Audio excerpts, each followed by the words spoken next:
Other news, if you've been relying on that extra $600 a week in federal unemployment benefits during COVID-19, the NBC4i team has learned that those payments are going to end sooner than expected.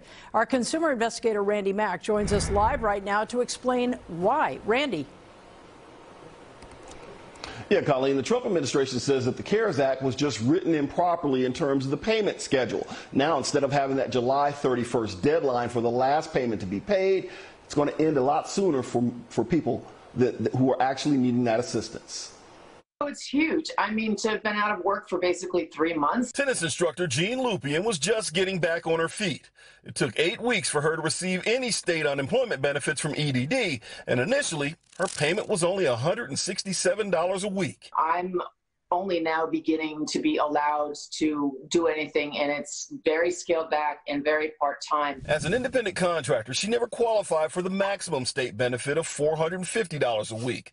So the extra $600 in federal benefits has been a lifeline. It's still let me eat and put gas in my car and do the things that you need to be able to do, because it ain't cheap. Now, Jean and all laid-off Californians will lose that federal benefit sooner than expected. It was scary enough that we knew that it was going to end on July 31st, when obviously the pandemic is not over, when obviously people are still losing their jobs.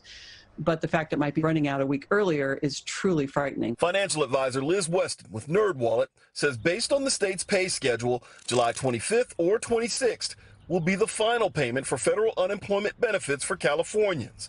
A budget buster for bills due August 1st. This is basically a lifeline. I mean, there's no other way to put it. Weston says if you've been counting on federal unemployment insurance to pay bills, now is the time to request forbearance from your mortgage lender to defer payments.